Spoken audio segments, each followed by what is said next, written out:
All right, let's now get to our interview tonight with our guest in studio to just demystify the mystery surrounding political manifestos. As you may be aware, Azimio Umoja launched its manifesto yesterday, highlighting key issues it will if it clinches the presidency. And joining us now is Alex Mwathi, who is a political analyst. Welcome to our studios, sir. Thank you very much, and always a pleasure to be here. Okay. To even share my thoughts on issues, governance, politics. Okay, we've seen a lot of reactions on social media as Azimio Umoja yesterday launched their manifesto. What do you make of this manifesto? First of all, for the benefit of our listeners, manifestos are more of an unsigned memorandum of understanding between a candidate, whether it's presidential, member of county assembly or member of parliament, to the constituent group that will be electing them into the position that they go. So really you're telling people that this is my memorandum of understanding with you, that if you elect me, I'll do A, B, C, D. So, and that's why it creates a lot of heat, especially from the opponents, and of course from your supporters supporting it, even if they had not read it. When they support it, they sound like they had read it before you actually did. And for your opponent, of course, is to pull you down and to make nonsense of whatever you say in a manifesto, kind of soil the memorandum of understanding between you and the people. Azimio released their yesterday, and basically what they're saying is that this is a memorandum of understanding with you Kenyans. If you elect us, this is what we are going to do to improve your lives. Is akin to what you call the terms of reference when you are doing a job, especially for consultants. You have to a term of reference so that these are the references, these are the things that you're going to do that you're expected to do. But now in this case, instead of us giving them the terms of reference, because we're electing them, they give us the term of reference over which we should be able to judge them. The importance of the manifesto is that it should be the document that we should be able to look back at the end of a term and be able to say, you told us you'll do A. Did you do it? You told us you'll do B. You told us you supply all children with laptops. Did you? You told us you are going to build 9 stadiums of international level. Did you do? And that's the... But our type of politics is that as soon as a team is elected, they put aside the manifesto and actually now tell them to do. If you remember the last 2 elections we had in 2013, the Jubilee was elected on a manifesto, and CORD had a manifesto in 2013.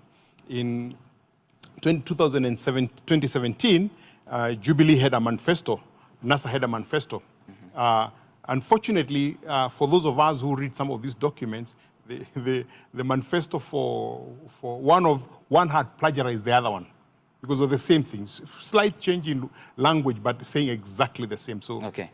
That's the one that we should actually be judging now, the Jubilee government. But you're not going to judge them. You know why? Because you have moved on. As soon as they went to office, they us and forgot that they had a whole manifesto that they had promised us to run in the country. Okay.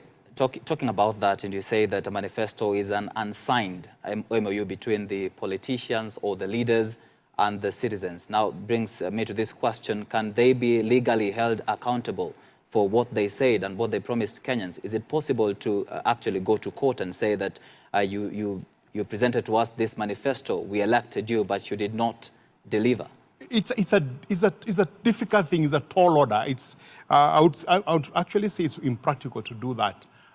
For the simple reason that if I promise to give you 6,000, I promise to give 6,000 shillings to 2 million vulnerable families. If I give 2 vulnerable families, that I can easily argue that those are the only 2 families that are vulnerable to the president, because I was using statistics that was given.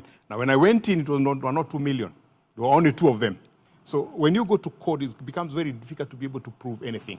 That's why you find in court people require documented, signed documents to be able to say, this is what I said and this is what I did. But from a moral point of view, it's supposed to do it. I mean, morally speaking, people should be able to say something and be accountable to it. Think for a moment when a pastor or a bishop in a church, even in Sitam, and says, this is going to happen, this is what is going to happen. He's extremely careful to ensure that whatever he says is passed through the council of elders or deacons, whatever the leadership body is, so that they accept that as a fact, so that they are doing it together. In this case, it's a few individuals that decide and throw it at us. From a moral point of view, you can question them. That you have no integrity in terms of telling us you'll do A, B, C, D, and you didn't do it. So on what basis should Kenyans vote? Is it based on manifestos or just based on maybe political popularity in the country? Jesus said at one point that you shall know them by their fruits. And if you ask me, that should be the guiding principle for every Kenyan to vote. Because the stories we are told during the campaign are not necessarily true. Akin to a story that is told of somebody who went for an interview, and the example is given of somebody going to heaven and going to hell.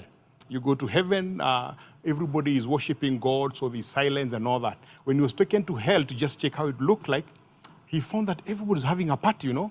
They're enjoying, they're dancing, whatever they say that they enjoy. I don't know they enjoy. When you drink and you get drunk, I don't think you enjoy, but they claim you enjoy. So when he was asked, where would you like to go? He chose to go where there was a lot of fun. But when he went there, he found he was being waited to be thrown to the fire. Point is, those stories that the politicians tell us are supposed to excite us, to excite our desire to get those results done. Now, you as a Kenyan must sit back and ask yourself, do I want the stories or do I want reality? Because anyone can tell a story. I can tell a very good story about myself on this studio. But there are those people out there who know me, who will tell you, part of what he said wasn't really anything that he believed in. So you shall know them by their fruits. So you have the leaders and you have been having them. Fortunately for us, we don't have anybody new. We've been having them over the last 20, 30 years. What fruits have they been producing? Have they been producing fruits that are in any way related to the stories they are telling you in the manifesto? That must be the guiding point. Let's talk about the practicability of the stories that these politicians talk about. We have just been given the Azimio coalition manifesto. Do you feel like Odinga has really captured the issues that affect the common mwananchi in its entirety? Not in entirety, but from a point of capturing, of course, there's been discussion and debates around this country for the last 4 or 5 years in terms of what concerns people. So by looking at the so-called Azimio is resolution. It is a resolution that he has brought forth. It has captured quite a number of things that have been very close to people's mind over the last couple of years. Of course, one of the key ones that I didn't find captured is the fact that this country is 60 to 70% under 30. So there's a whole big issue of youth agenda that even the suggested interest-free loans and those kind of things, I didn't see much that is towards benefiting them. But yes, it has captured the very basic issues that are concerned to us. Okay, we saw Raila talk of a 10-point manifesto. Of course, it's expounded and talking about the economy, devolution, the cost of living, the public debt and social protection, and the way you said also youths, etc. Do you think Odinga is actually overpromising Kenyans at this time? You've asked a very good and tough question, because you're asking me for my opinion. Yeah. And this is a 43-page document. I've had the pleasure of reading through, because normally I believe that it's not good to start talking about things that you have not read. And it has very interesting suggestions. A lot of commentators today have been saying that it's so much big and not in what you call, it's not quantitative, it's more qualitative as it were. So it's very big in words, but very little in what actual points are. But granted, it's a 43-page document that highlights 10 key issues that he prepares, he envisages to do for this country. So obviously in 43 pages, you can't have the kind of details that people are expecting to have. But when you pick out some of the issues that are there, one of the things that for me sticks out is a suggestion that you give 6,000 shillings to 2 million vulnerable families. I have no idea how you'll come up with the 2 million vulnerable, and I will be told the depending on statistics, will have done an estimate of the number of vulnerable families. But I think when you have almost 50-60% of the population living below the poverty line, you're talking about 20 million. You're not talking about 2 million. Yeah. Which means if you're going to give 6,000 shillings to those families, how much will they help them? For me, it sounds like the cobra effect in the imperial Indian time, where the government found there were so many cobras, snakes, yes, in Delhi. And what the government did is to have a bounty program, where if anybody brought a dead snake, he was paid. And and over a period of time, the British thought that they had won because there were very few snakes in India, then in Delhi. Then all of a sudden, the number started increasing.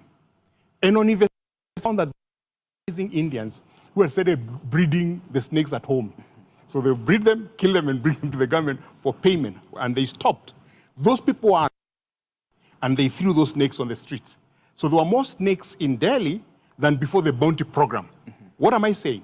That by giving people 6,000 shillings, when we know our economy is such that a majority of people earn numbers that are around 10,000 shillings, what will happen if you give people free money? Two things will happen. People who earn even 50,000 shillings will say we are vulnerable, so we want money. Because how do we judge I'm vulnerable? Is the fact that you are saying I can't feed myself. And so they will come for the money. Or if that is stopped, people will stop working, that one earn around that amount, and then they will start getting that. That is my opinion, that it has an effect that is not long sustaining. The best way to do is to provide people with opportunities in life so they can build themselves.